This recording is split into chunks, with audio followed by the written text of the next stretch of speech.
Hey, morning, Todd. Nice to see you. Just getting set up here. 1 second. Yeah, no problem. I'm gonna put on the Intro. Yeah, the intro. Cool. Nice. All right, man. That's All right, I'm gonna put it on. I have my good camera here this time. Here we go. What's up? Morning.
I got two things going on here. Hang on, let me get this. Work. Wait. All right. Last show of the day. Say the best for last. Greg Sullivan in Japan. Hey, Todd. Nice to see you.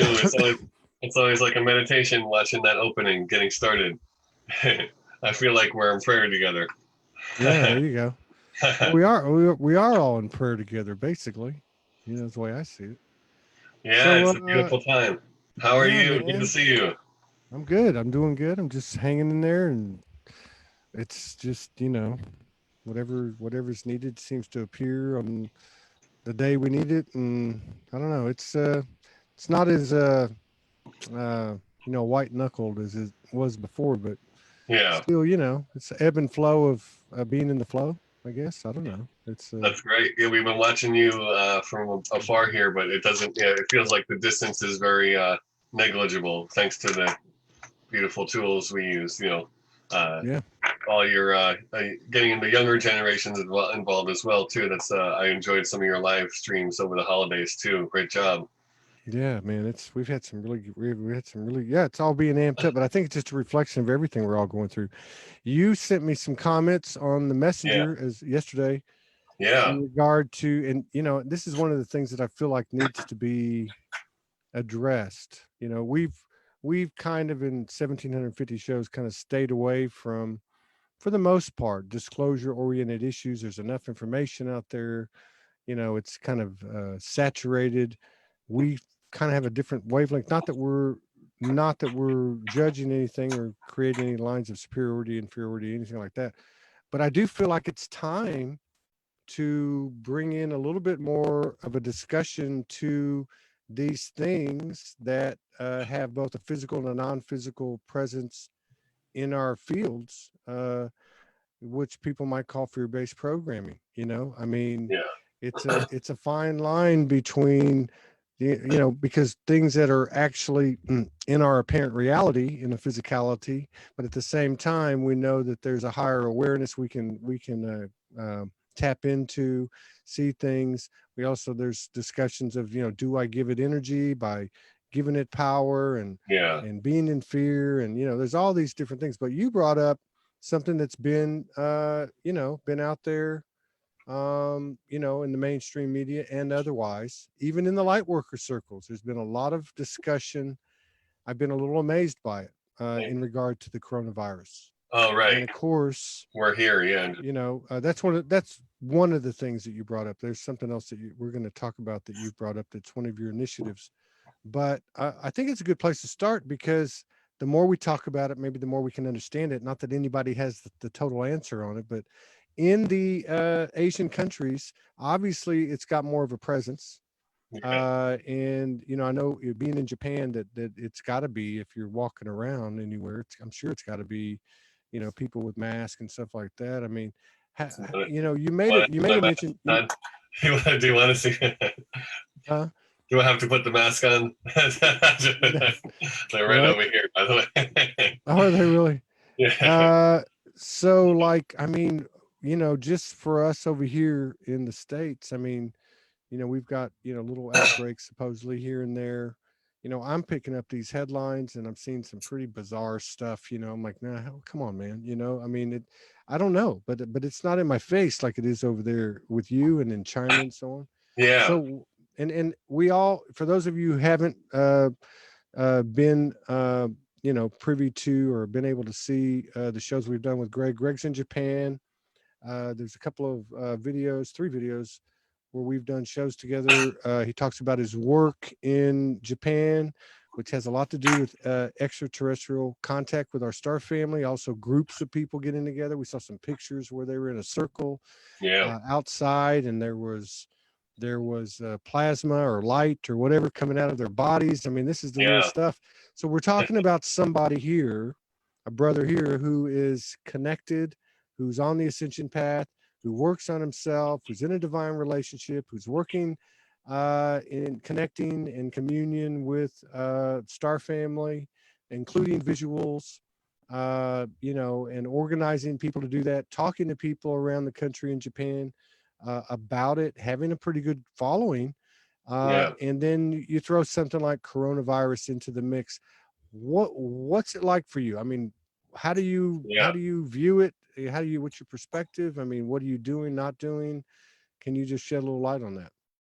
Yeah, thanks. I definitely didn't want to spend too much time on that, but yeah, thanks. It's great to see you, Todd. And I want to just preface by saying that, yeah, we come into, we've been going for 10 years now with a project called JCETI. And then, that covers the ET stuff.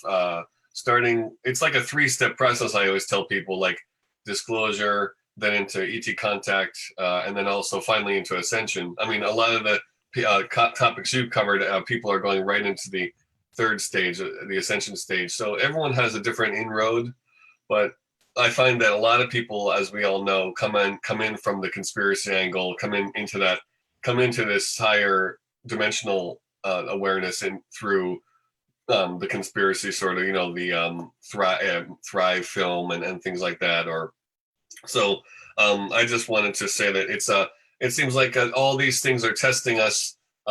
They're testing our stability. So as we hold more light and more space for others, we've all dealt with interference and having events canceled. So with the current coronavirus right now, as you may have heard, the Japanese Prime Minister, as of this Monday, all the schools were closed nationwide for about a month. So it is Really? the end of the school year here, so it was a sort of a natural move. But we've suddenly flicked into a lot of people don't want to be in the same space as other people. So this has gone into a lot of events being canceled. So we had an event with 100 people gathering last week, and we just kind of even at that point the threat level or whatever, the news wasn't going so crazy yet, but people were still kind of really being tested. And so we had about 5 to 10 cancellations as of that. But yeah, I kind of just always take a higher perspective and look at I don't attach myself to any of these mass media.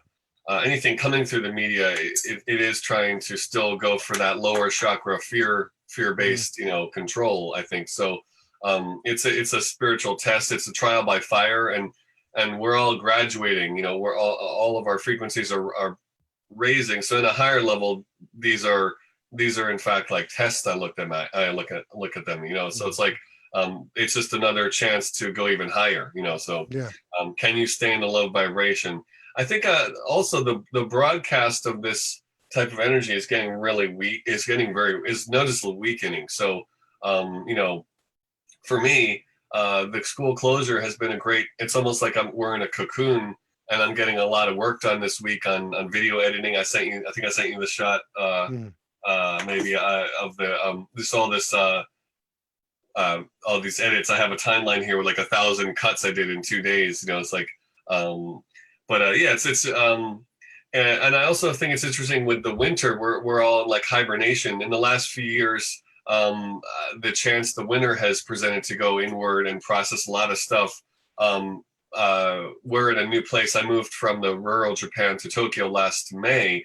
And after the new year, I didn't go home to the U.S. this year, but that offered an amazing chance to just sort of purge. And I had been carrying around a lot of stuff that I just didn't need from several moves. So I think in January we threw out like 7 or 8 garbage bags full of stuff. You know, it was like we finally finished our move here, and it was a great chance to get on to sort of 0 point for 2020.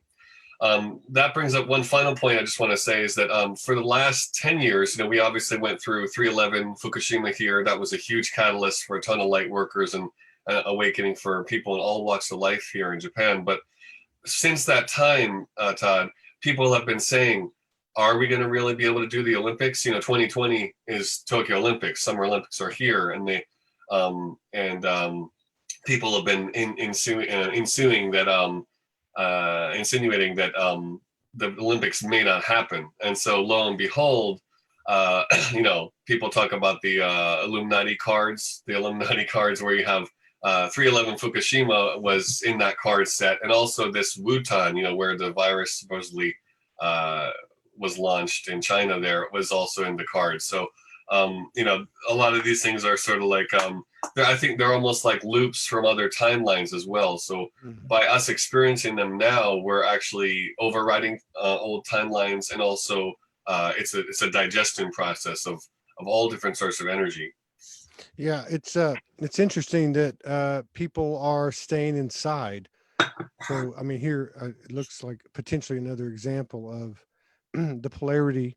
You know, like so oftentimes we think of things or have uh, that, you know, like say 5G or, you know, whatever, that just has one side to it. But there is Right. another side, you know, and the other side is say one side's less than you know, good intention, and the other side is the opposite. But like people spending time alone, you know, in their Yeah. homes, Yeah. maybe being backed into a corner to do some self introspection. Yeah. Just one last question on that, because we really can't relate to it here, and I'm just curious, primarily for myself. Yeah. Hopefully, this will help other people. But you have obviously for 10 years been doing what you're doing, and so you have a lot of like-minded people that attend your events, that Oh you yeah. work with and collaborate with. Just in general, just to kind of give us an idea, what is their you know, where do they stand with this? And we're just using the coronavirus as an example, but where do they Yeah. stand with that? Do they, let's just say, would they go out into public without a mask? So you know, in say in the energy of not giving power away to it. You know, I mean, this is a very fine line between, you know, between what's was our apparent reality to what is becoming our reality. I mean, do they give it much? Do they talk about it? Do they give it much credence at all? Oh yeah. Well, well, actually, right here. So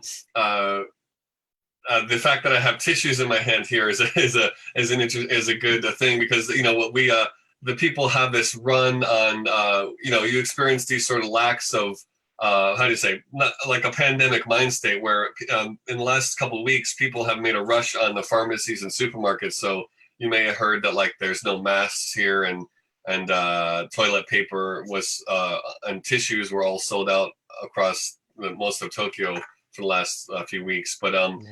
yeah, it's that survival mind state. But yeah, no, I was out, and it's not the streets are not ghost towns. People are obviously still going to work. So yeah, it's and as you say, the fact that the kids are home, that's a great chance for families to bond, and Hmm. it is creating opportunities. The big thing is actually with the work culture. People doing what they call, you know, teleworking, and so that's a really new thing here. So that's the fact that a lot of companies have been forced to consider that is really good, and it kind of is breaking up the old corporate work culture. Here has been very corporate for many decades. So that's all. These are all things that are really accelerating the evolution. I didn't quite understand the center of your question, Todd. Did you mean like are Well, Is in the life going on as normal here? You mean? well, no, I meant specifically with the people that the people that you Oh, predominantly associate with. oh, right. I'm not. Our network. We have a network. Of course, the same prime minister who gave the order to shut the schools is aware of our project. By the way, I mean that's how. I Well, mean we're well known in Japan. So, um, uh, the the people in our network, they tend to go for the conspiracy spin, and it's a man-made, it's a bioweapon, and it was made in a lab in Maryland or Canada, and it was intentionally put in a bat, and there's a few stories, the theories that people may have heard. I think the one that resonated most with me was the fact that Wuhan, China, was one of the first places where 5G was rolled out.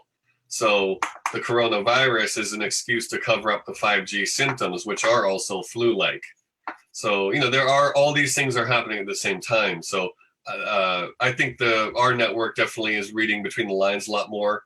You have the Tokyo, it's economic warfare, in the fact that Disney and all these huge facilities here are closed. It's really affecting the economy there. People are not gathering in places they normally would, and all the event closures and stuff. So it really is having a physical effect. But yeah, I tend to see the positive. mhm. I don't read into the conspiracy stuff too much anymore. I So wonder. yeah, that's the I status. wonder. Yeah, I wonder if we're being, nudged to claim our sovereignty in a greater, in a greater extent, claim our power, Right. in that nothing has power over us. Yeah. At an individual level, and therefore making a collective kind of a level or level up. Um, you Right. know, and then I can What do see you? your point too, because like the Olympic thing. I mean, obviously, uh, obviously the biggest losers there, are going to be the ones that profit from it, which is a lot of these old cabal corporate Yeah. oligarchies. Yeah. But yeah, so yeah, I was just curious because I mean, everybody's, we're having runs here from what I understand on the West Coast, and there's been a couple of quarantines and stuff like that. And Yeah. but the one thing that really strikes me, and we can go on to the next subject. The one thing that really strikes me about it is again the further expanding the consciousness or the energy of it. You know, in light worker circles, I'm seeing it. You know, and I'm wondering, is that even useful? Does that even make any sense? Because if I look at the mainstream media, the headlines are ridiculous. I mean, Yeah. they're just like totally ridiculous. I mean, it's like it's like false flag frequency, Yeah. But yeah, I just noticed that, and I just wonder if we're being collectively pushed to a point where we have to make a choice. It's either we claim our sovereignty or we suffer the consequences, basically, or we prolong it, or however you want to put it. Yeah. Right. Yeah. Definitely. It's that. I think that it's so funny what your background is today, Todd. You've got the red, and it is this red. I always boil it down into my the way I always understand it is it's like this frequency, this broadcast, and the red is the root chakra. So in Japan here, of course, we have the major earthquakes. The giant Tokyo earthquake is pending. It's overdue here. So and then the whole Fukushima thing happened, and they've gone through the whole war, the nuclear bomb thing here. There's just, and there is a base fear energy here that's very deep, of course. So that is triggered, and and you could say that's global too, with all the souls who have experience in past timelines of cataclysm, with especially Atlantis. So with that root chakra spectrum, they use the red is the survival, and the viral and the pandemic is a part of that too. And then there's the orange spectrum of the second chakra, right? And then the yellow of the third chakra, the ego, temptation, monetary wealth, and everything, all that kind of physical wealth. So this lower three chakra control grid is breaking down big time. So Yeah. as we transfer out of that into the heart, the green right here, the green spectrum of the heart chakra, that becomes the only answer. Well, the only way we can go is up, you know. Yeah, yeah, and yeah, there's a good question here, and then I'm gonna inject a couple of things and then throw it back on you. Yeah. Hey Todd, can you? Thanks, Cindy Williamson. Can you ask Greg how we can jump this timeline if he believes we are if he believes we are collectively playing this out, or have we chosen it? And yeah, I think to your point, I think that there is, because if we look at our own situations with our own expansions, things come up to be released, and we cry and we get emotional and we get physically, uncomfortable and things like that. So it would make a little sense of that. But what's your thought on that? Can we jump this timeline, or have we chosen to play it out? I think it's, of course it's an interesting, yeah, you have all these inputs to a collective stream of consciousness. So some of that is coming up from the internal. And then of course there is in fact, I believe an external element. So we are being triggered from in and out. So the fact that when you start to begin to recognize and be able to deal with both types, you don't project, when it's internal, you don't project on the outside world.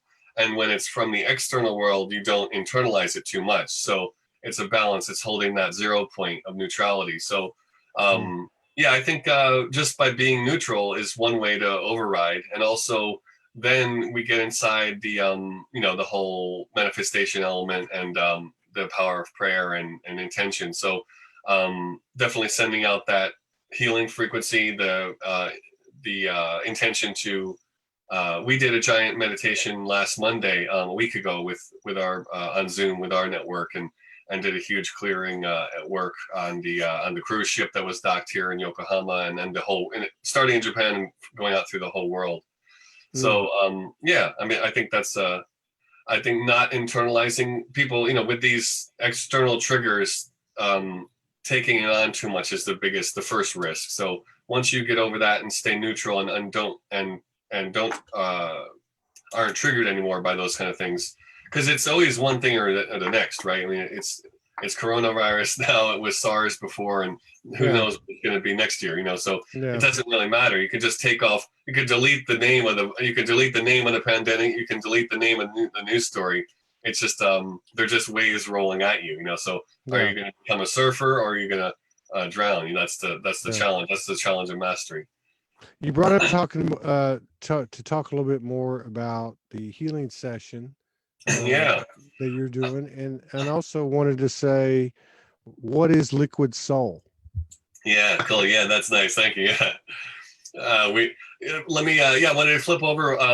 We talked about the kind of modern day era issues of Japan here, but I wanted to cover really quickly some amazingly beautiful and rare elements in Japan here that I was kind of trained through, and people may know, of course, there's the temple network of Buddhism, and then before that, there's the network of shrines here. I think there's at least 5,000 plus shrines all across Japan. So there's a very extremely active spiritual community here, and of course, we just had the new emperor changeover, and when I mentioned the prime minister there a minute ago, it's because that the government officials, of course, all recognize this Shinto element. It's a part of their national culture. So people in the spiritual circuit here are very knowledgeable about all different kinds of Shinto and esoteric Buddhism, and that we have people up all the way up to the prime minister level who are involved with that to some degree, or are accessing that in some degree. So then I got my kind of training I was thrown into the driver's seat quite early on, and people who cheered us on in the early days, a lot of places, and of course the work we were doing was this contact workshop. So I was magnetically drawn to a lot of these power sites, and slowly became aware of this kind of living network of the Pilgrim Trail. In Europe they have the Compostela from southern France to Spain. And there's a lot of that kind of esoteric grid here in Japan too. The dragon, what they call them, the dragon lines.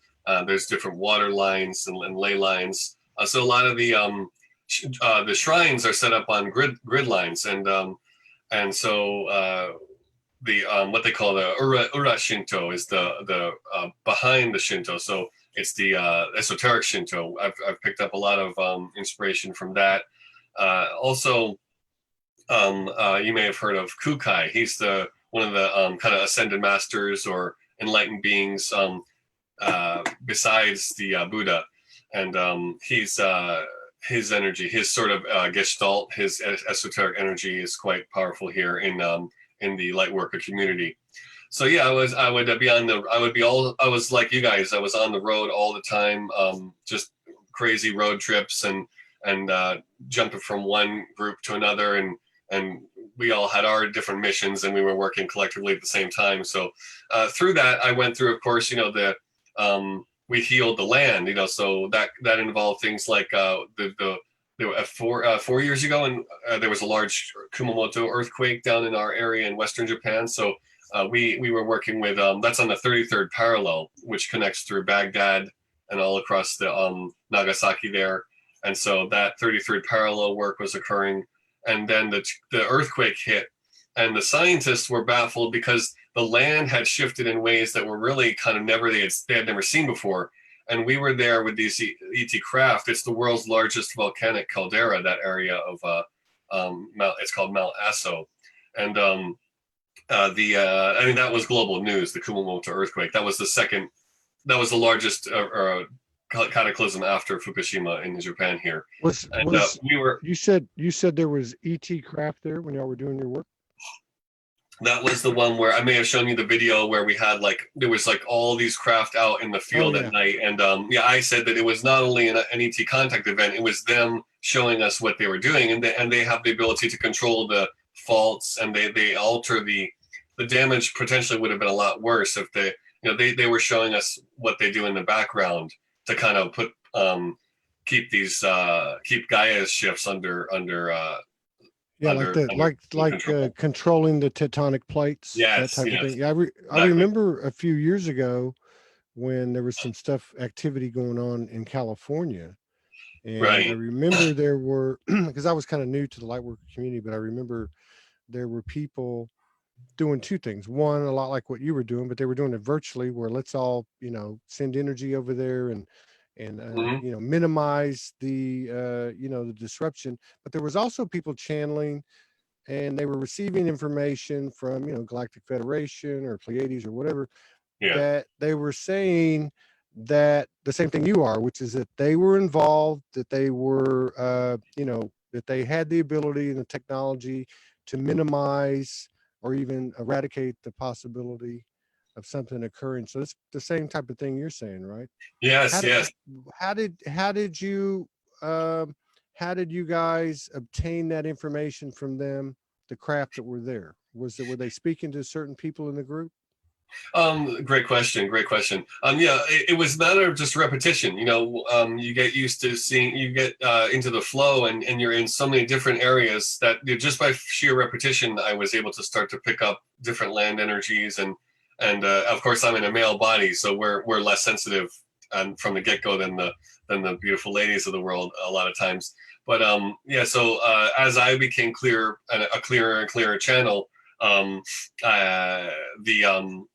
the difference in the different lands. And then we were, of course, doing contact in different places. So you start to notice the difference between a really active night and then a night that's not so active. So and then on top of that, for the Kumamoto event, we had been guided to this place for 3 years when nothing else in that area was happening. And it was a very small group. And 2 of the 3 times were in the middle of winter. And I'm thinking, why is this happening? And then the earthquake hit a month later after the third and final time. We got the most intense video. We were able to film as well. So they had pulled out all the stops, and the normal sort of checks that were the normal sort of brakes they put on in some of those elements were all the stops were pulled out. So then the earthquake hit, and I was like, oh, it all makes sense now. Okay. We would have kind of said to ourselves before, oh, 33rd parallel, I got that piece the first year. And then the second year, we got some video, and it was like, wow, this place is just amazing. It's the volcanic. That's a significant number too, as well, obviously. Yeah, the master number. And then the third year was the earthquake itself. Yeah. Does anyone, you or anyone in your groups, that get together, Oh, well, it's kind of a dumb question. I was going to say, do they have communication with the Star family? So I'll just change the question to, has the oh, Star family given anyone in your groups or any persons information as to what's happening? Like to a State of the Union, or like, well, oh this is yeah, what's yeah. going on. This is Just to continue on the last piece, Todd, is I'll answer. Yeah, I picked up the information just by going through the process. Our process is not. I mean, we get some messages telepathically, of course, but uh, this is more of like an embodiment. So just by being there, doing the work, and seeing the results, and then it's like a puzzle. And then when something that happens that becomes global news in the same area a month later, it's like we were right there on the spot. So it was very obvious. It's just by being in the experience. so Um, like you were like your group was anchoring yes. in. Yeah. Yeah, I Okay. mean, Okay. we're in the middle of winter. You're saying to yourself, why am I here? It's like snowing out, and we're out here And you doing were you were contact work. guided you were guided there. No, absolutely, 110% guided. Yeah, that was obvious from the get-go. Yeah, but we didn't know why. They never tell you. They often don't tell you why until later. So that's a lot of the ET contact stuff is like you do it first and then you find out the info. So on that same thread in the same area over the last couple of years, like we've done the Nagasaki, Hiroshima, of course, and the clearing the Akashic there. And some people talk about the aurora energy, which is a beautiful spectrum. And again, I kind of resonated that when I first heard it, and I had some synchronicities occur. But when we did the Nagasaki clearing on it was the 77th anniversary of the bomb, I believe, and it was 7/7, so 7777 on this day. And on our way back, we were in this like rain shower, and there was rainbow prisms from the truck tires. The water was spraying, and we were seeing rainbow prisms all around the car. I'd never, in all my time on in this planet, and of all the miles I've put on the road, I've never seen that in my entire life. It was so powerful, so amazing. Like just a huge rainbow in the distance there over the highway, and then like all these rainbows coming off the tires of the cars around us. So we were like, Wow. it was like, man, we really did something super important there. That was with an Okinawan shaman. She and I, that was sort of like a prelude to some Hyros Gemos work, male female pairing, that with this Nagasaki clearing we did. With the State of the Union, yeah, I think in 2020, I really think we are quite stabilized. So thank goodness, now we're in sort of a lot more teaching mode. I mean, we were sort of more on the pioneer mode there, task buster, system buster, cleaning up house, breaking down walls, and doing all that stuff for the first 10 years. But now we've really stabilized in the last 2 or 3.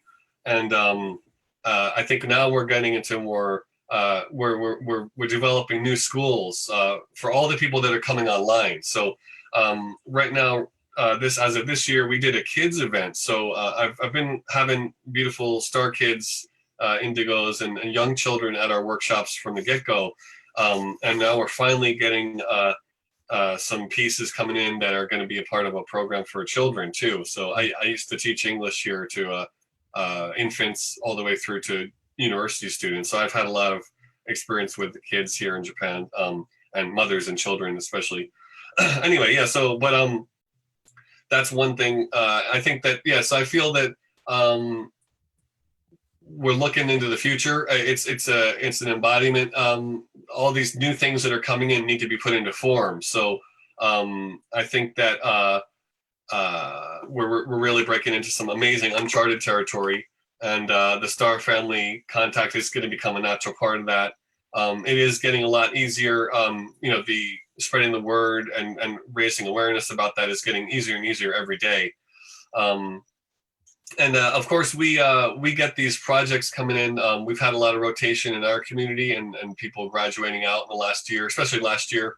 Long-term collaborations ending, contracts ending, contract renewals, and then all of a sudden, people will just pop out of nowhere. It's like it's like their guides bring them in to the, Mhm. I also do sessions as of a couple years ago now too. So, it's like, you can obviously tell the person like has a marker over their head, like, oh, the guys brought this one in, it's like, don't forget this person, this one's ours too, And so there's a lot of people who have been kind of holed up, hunkered down in the 3D here, uh, holding on for dear life, that we that are finally coming out of the woodwork. Yeah. So I think it's the storm has passed in a lot of ways, and I think I'm feeling good about this year. I'm feeling really Yeah. good about the last few years too. What kind of session work do you do? And so I naturally phased into doing like you might call it etheric surgery and then major clearing work. So that started again. We are my main base of experience is in the field doing CU5 and ET contact work. So the natural healings that occurred in the field there and the higher dimensional energy spectrum that we would always be exposed to became the everyday, became the reality for me. So that was a great barometer to test other sorts of energies. And really, I was initiated directly by the Star Family and the ETs. So through that, I have a very limited, exposure to quote unquote, or I don't know, schools of thought, of spiritual thought. So I don't. The some of the work, it's people basically, we had them lay down. And one of the closest things to it may be called as a MAP, Medical Assistance Program. If people know about that, that's amazing. But basically, the guides go in and just do, they do nervous system work. They remove all sorts of things that really you'd almost have to die and be reborn again to get to complete or get rid of. So in this lifetime, they're able to energetically process all sorts of ancestral trauma, ancestral karma, and also things that may have been a little bit uncomfortable to talk about not too long ago, including implant structures, and there's a lot of sort of all really stuff that people have brought in from trauma from other star systems, including stars that have exploded and planets being invaded and all that sort of stuff. All those other galactic timelines that people are here to either fix or they have run away from. So I find it's really cutting away the astral level, the webbing, the getting away from the old snares of programming. The programming is so unbelievably deep. It's on a cellular level. So with these beautiful energy technologies, and actually, we had a client last week draw this. She saw this in her inner vision, and they use all sorts of technology. They use this. Almost reminds you of the beings in Avatar. The nature spirits in Avatar, and she saw these in her field or in her body, and they were going in and almost like amoeba, tuning her up. So we've had people who have been involved with Reiki and that kind of stuff for 20 years come in and say, what is this? I've never felt this kind of thing before, And so I just say, I'm holding space for the session. And some of it relates, of course, to my soul sister, Lisa Renee. People definitely should check her site out. And she's been a pioneer in some of this work too, for sure. I know you've had Laura Eisenhower on, and she jives with her stuff quite a bit, I feel.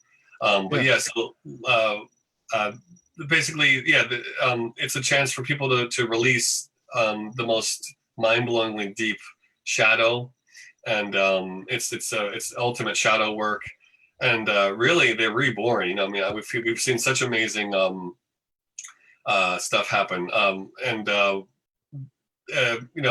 it is unfortunately there really was on an astral level a lot of interference happening with really powerful light workers to really shut them down. So we've kind of been the emergency room for several people in the past as well. So the session work is beautiful, and we're shifting more out of the outdoor contact work in the last year or two into this private sessions and the group work.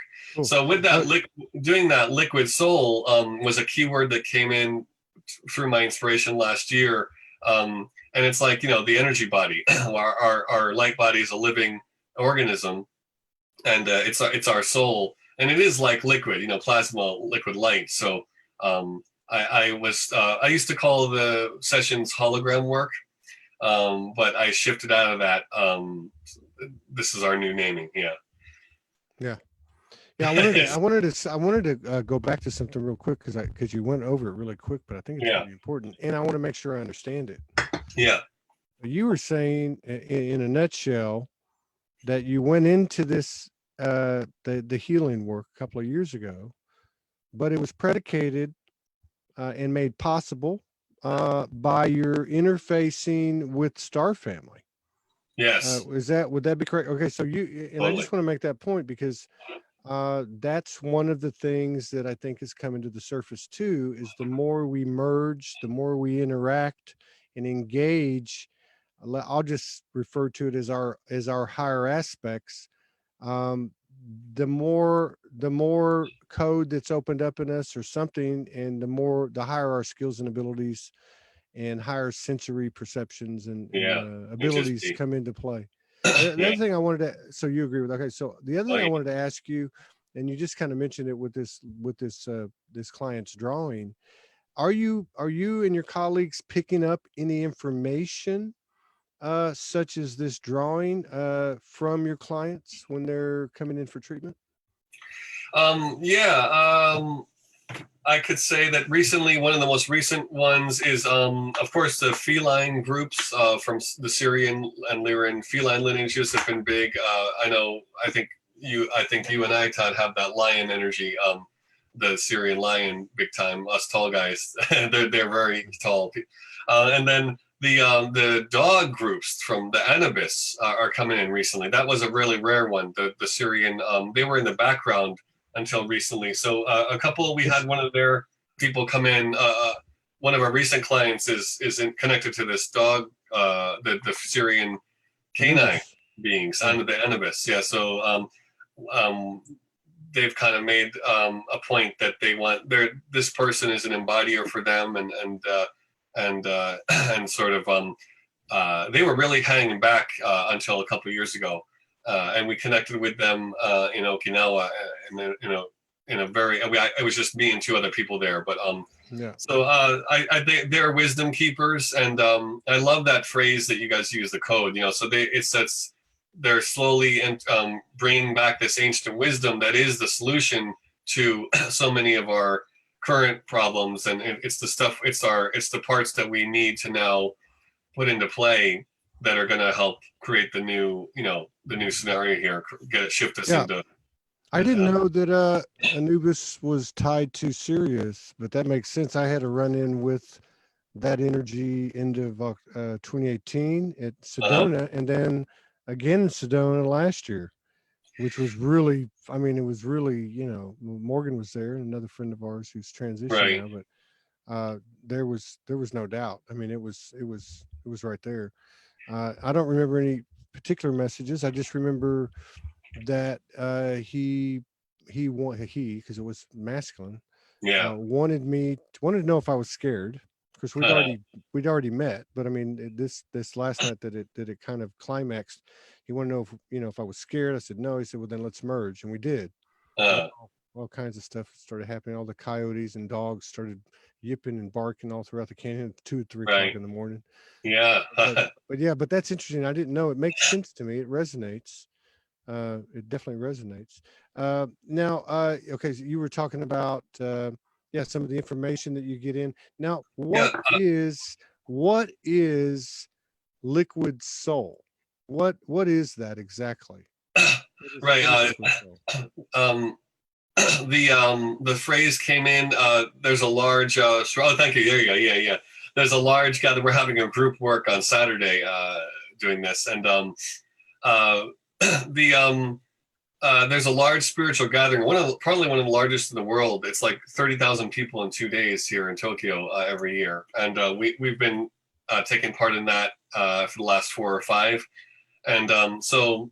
At our booth last year, we have a booth there. So at our booth last year, we did some test sessions and some how do you say, people would stop by and just say hello. And then at the end of that 2 days, we we got the phrase for the session, liquid soul, and just came in, boom, like a keyword. I get short blasts. I get a lot of keywords. I get a lot of titles. I'm originally a musician, so I get it's like song titles that come in, song titles and lyrics, So basically that's the gist of it. So for me, liquid soul means that, again, it's that liquid hydroplasma. Our energy body is made up of this living liquid light, and also the energy that comes in is often that kind of made up, that kind of consistency. So it was just a new way to describe where we're headed. Because contact, again, like all the stuff we're talking about is really, it's in the advanced part of ET contact as well. So contact itself it's not just lights in the sky. It's not just seeing ET ships or phenomenon. It's really it's really light body awakening. It's really the actual embodiment of energies that we never were able to hold before, or energies that have been withheld. And also, like we said it with the Anubis, they've been keeping them, because a lot of this stuff was able to be corrupted in the past. So I've also dealt with a lot of, we're in the publishing. I've published 4 books here, but I'm also looking at all these like mainstream people that are, I don't want to get into that too much, but there's a lot of fluff out there. There's a lot of noise out there too. But you're bringing up a really good point, and that is that contact isn't necessarily me going out to a field, a spaceship lands, they come out, we sit down and have a conversation. Contact is what a lot of people are experiencing around the world in different ways. It could be a dragon coming into the bedroom. It could be Anubis in my friend's backyard with me. It could be starships, like you talked about in that last show where they had all the starships in that place that you went. But the bottom line, I think, is that code is being given or made available to individuals who have raised their frequency, are able to accept the frequency in the code. Would that be correct? That's totally true. That's exactly it. And that's where the shadow work and the clearing comes in. It's a 2 sides of the same coin. In order to hold and to anchor in that energy, we need to. There's stuff anything that's not a frequency match to it needs to be purged and released. So I had a major. I call it the February purge. I had a February purge. It's been about 2 or 3 years, but I had one in the upper body. It was this old samurai energy. Part of my connection to Japan is I was a samurai who got put into like this trap. Not to get diverted here from the modern stuff, but I had this huge cellular release here from the right shoulder, this masculine right area here, and the back and neck. It starts off with like you thought you slept on the wrong side of the bed, and it's like, oh, I got to go to the chiropractor, and then it's like 2 weeks and it's still releasing all this stuff. So anything that's the more we release that stuff, then now that area can be recoded and upgraded. So it's an amazingly deep process. It's you have to experience it to really understand it. So that's more on the advanced level. As far as the information, I think for me, I love the channelers and I love resonating with people's intel. But really, we're really kind of in this. I feel like I'm always in this cocoon where I'm just sort of. They call it in Japan naka-ima. It's the now moment. I'm focused in here and now. And for me, like the external element has been the UFO contact, seeing the ships and helping people learn that part of it. So in my meditations, I really I just sort of take it day by day. My overall global consensus is that it is definitely more stabilized. It's the amount of interference is way less. I mean, it's unbelievable how so that. I think in December of 2017 is when we crossed that line, I feel. 27, and exponentially dissipating. Yes. And that's one of the things I struggle with too. And I say struggle. I mean, there's one of the things that I'm hearing from my higher self or higher aspects is to to engage in conversation, not to damn anything or judge anything, but simply to question why are there's so many um, posts about coronavirus in light Yeah. worker circles. Because if they're happening in light worker circles, if we're leading the way, we need to clean our stuff up. But things like that. Things like uh, you know, what is happening? What is happening out there? What are we doing? Like, for instance, just the questioning, like in your case with the people that you associate with, have you seen people that are developing higher skills and abilities as a result, a consequence of their interactions with these higher aspects? Of course. Oh yeah. Yep. I mean, we have one life-changing story after another. So I'm finally going in to be able to share those in blogs and videos and stuff. Cool. That's what I was talking about with the editing I'm doing. So definitely. I mean, we had one of our recent cases was a high school girl. She was, she had been bullied and just kept pulling in all this stuff attracted to old trauma, and then she was about to drop out of school, and her mom and her came in desperation, and through a series of clearings and repeating the sessions, she's now going to go to college and complete turnaround.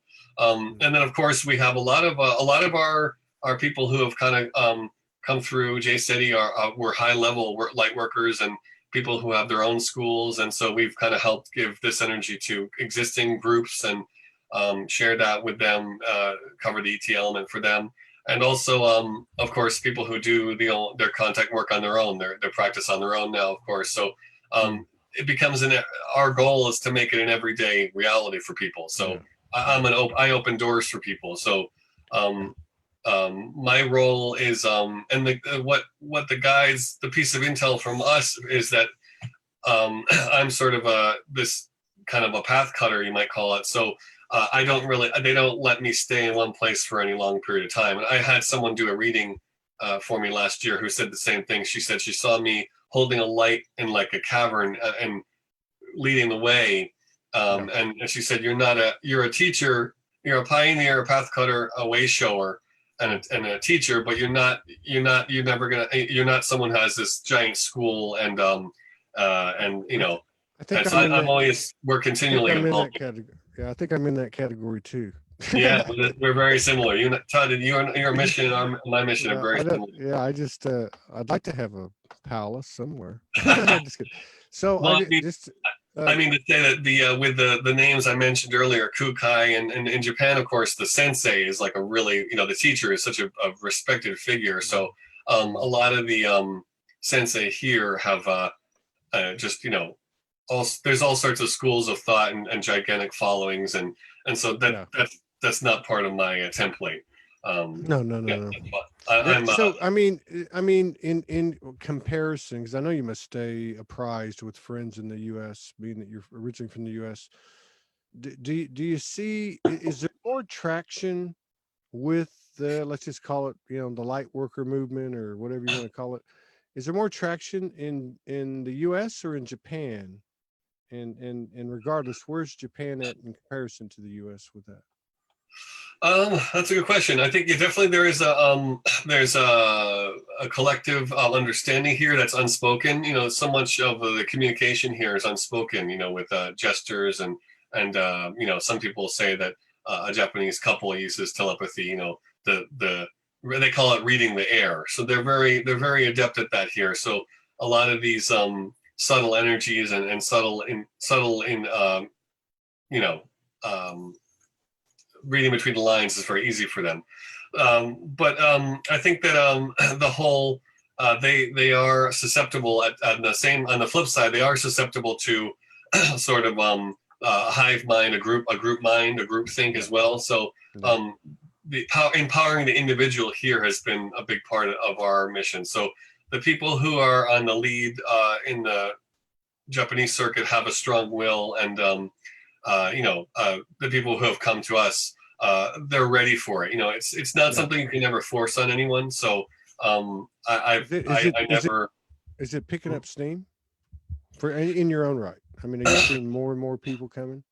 Oh yeah, yes, and the guides have always they've deliberately placed us. We often get involved with people who are in sort of seemingly unrelated fields as well. So so we're bringing this info to a lot of different walks of life, whether that be music related people, all different sorts of industries, and even beyond the spiritual as well. We're being plugged into. But I think that's part of my role as being a Westerner here too. So a lot of people ask, why are you doing this? And so there has been such a stigma in this ET element that even a lot of the spiritual New Age people weren't ready for it yet. So the fact that I'm a Westerner here is sort of like they kind of give me the benefit of the doubt in a way. That's part of the culture. They might be confusing you for a Syrian, as tall as yes, you are. so that's the first thing a lot of people say. I thought you were ET. So I'm sort of like in that character role. Like it's like. Do you? God, what was I going to ask you? What are your? Do you think? I mean, this might be a little trivial, but I don't think so. I mean, there's so much information out there by country. Mexico, has theirs, and so on and so on. Do you think that the star families, not to the letter, but I mean, do you think the certain star families are aligned with certain countries or cultures? Oh, yeah, very good question.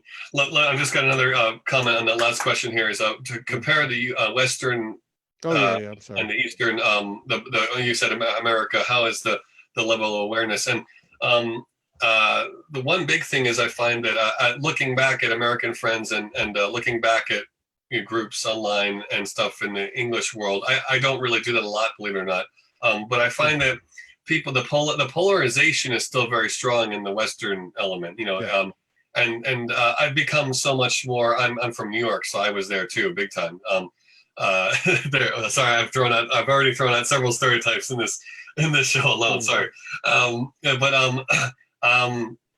the neutrality of the Japanese, especially, to hear someone out to the end and not judge them. The shutters don't come down. They say, with the West, it's like as soon as you say one keyword I don't like, but I don't even let you finish your sentence, and I've already put you in a pigeonhole, in a box, So that is really refreshing to have the openness. You could walk up to anyone on the street and say, "Hi, I'm Greg Sullivan. I do JCETI and this, and this," and even if they had no interest at all, they would say, "Oh, really? That's great. Hey, have a great day and ganbatte. Do your best." So this is probably somewhat related to the Shinto and Buddhism. Culture. Yes. They understand, that the Buddhism, especially, it's the path to enlightenment. They understand that,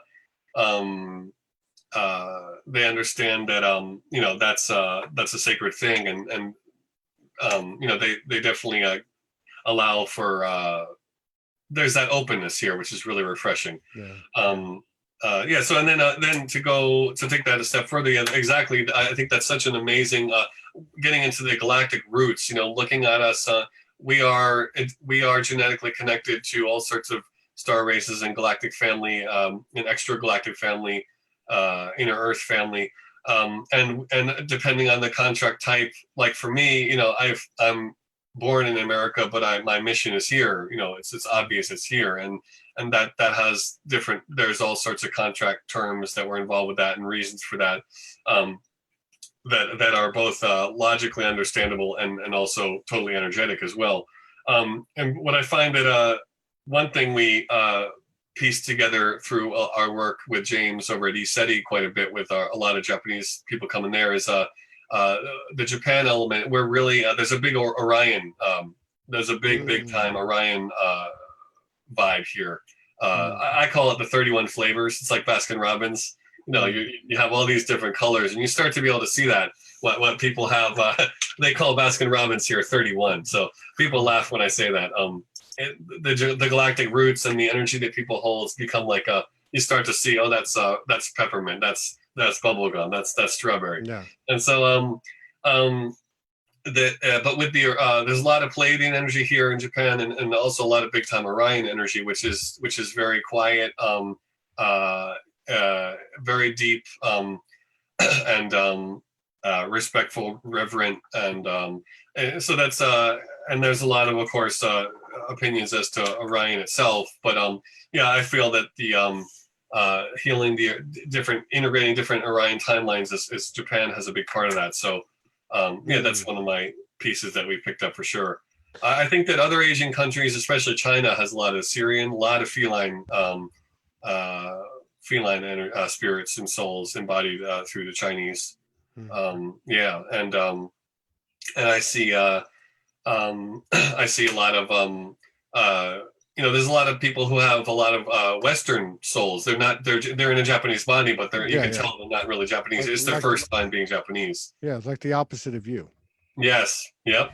Yeah. The mirror image. A lot of those are Andromedans. The very the ones that have the more energetic responsibility and the kind of more pioneering spirit are a lot of times are Andromedan. Very, very powerful. So you got a pretty good take on the attributes or characteristics of the different star family. Yeah, that occurred very naturally. That was an organic process that occurred just by literally sheer repetition. I've had the luck. Thank goodness, I've had the ability to focus on this for 10 years and do nothing else. And it's like it's been an amazing journey. That's mind blowing. Yeah, you've been able to. So many people have struggled to get their purpose off the ground. Yeah. So you I want to ask you a question, and just to great questions, Todd. I'm really enjoying this. wait till the last one. No, I'm kidding. Yeah. And just to try to get an idea of what's going on in other places, because Japan's a very important stronghold in this world, in this realm. Both the physical and the non-physical aspects. So, like. It's a dual question. One, are the Japanese watching what's happening over here on pins and needles, like with the QAnon thing? And are they going to go to Guantanamo Bay and da? And two, what I wanted to ask was in regard to that, is there a paralleling level of events, like say in Israel, where I learned today they've had 3 elections in the last year, and Netanyahu's been through a lot. In other words, is there a lot of discord or dismantling of the existing systems, or at least does the trajectory look that way, such as it does in the United States? That's a great question. Yeah, basically, the funny thing, it's a great test of sociology. First off, the Japanese, they a lot of their cultural origination, they identify with their cultural element it's really ancient, and of course through the different eras of Japanese history. But in the modern era, after the Industrial Revolution, they've imported a lot of influence from abroad. So that goes for this stuff as well. So yes, there are now QAnon Japan groups on Facebook, and people translating that diligently. So I think those are, again, these inroads that we're seeing that come. A lot of people are awakening. They awaken through that conspiracy level. Yes, that's very true. It's an important catalyst, but it is still very rough and tumble, and it is still very there is a lot of imbalance there. So yeah, it's still a potential program. Oh yeah, definitely, big time program. I look at that now, and I just caution people. I definitely don't put all your eggs in one basket. What's the difference between selling your soul? What's the difference between selling your soul to the devil and giving your power away to anything? Yes, exactly. So they're very ready to give their power away, which is part of this guru programming, and again, this the sensei, the teacher programming. That's something that we're trying to unravel here. So. Contact empowers that, but the fact that they the fact that the one thing that people have had difficulty understanding is how I could come here and start doing this contact work and not have been asked by so and so in America to do it, or I say I'm affiliated with these different people, but they don't understand that that I did this on my own, or Yeah. they so like the whole pioneer spirit thing is Yeah. still it's been phased out of their education. Yeah. By the way, post-war, MacArthur and the GHQ, General Headquarters of Japan, the American headquarters in Tokyo here after the war, they went in, and it was like Iraq and Baghdad. They did take esoteric documents, and they did move. There's people who study this. They did move some of the shrines. They would move shrines like 10, 20 meters for no reason. And the reason was because they knew about the grids. Yes. And I've had people who are ex-military show me I've seen the pre-war textbooks, and they have big time Shinto mythology in there in the school books. Yeah. So that's same recipe, same as everywhere else in the world. I didn't know that though. That's really interesting. Given the fact that it was already somewhat industrialized and technology wise is as strong as anybody else was at that time. So another question: I know you've got a beautiful wife. I've seen pictures, and you've thank you. And obviously she's Japanese, I think. Right? Yes, yeah. So does she? She's my little sister in a past life. Is that right?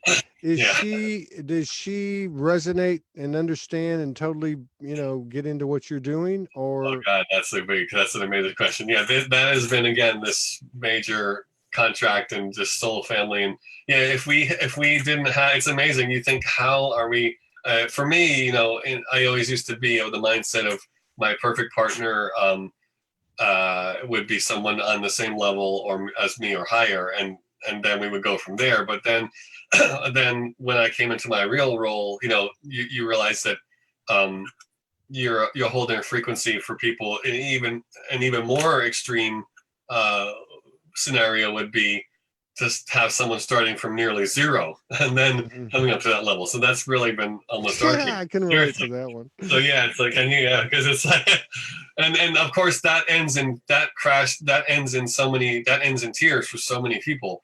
But I say that I know that for my situation that if I know it's proof positive that the strength of our soul connection, I've met so many soul family here, and the base frequency, that stability that we share is the platform for the growth in this lifetime. So if we didn't, I feel that if I didn't have so many lifetimes with my family here now, that they would really be freaked out at what I'm doing. Or sometimes they come to an event and they don't really see the full picture yet, but at times if they did, they would have been out of here. So it's like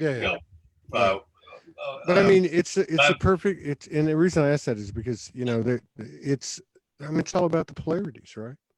I mean, it doesn't have to make sense in the literal, but it sounds like it. It's like many other couples that we come across on this show, that it's a foundation for the work. It's the core of the work, even though it may not look like directly, but that, like you said, without that half, I guess, you wouldn't have everything you have today. You wouldn't be as, it's all in a perfect design.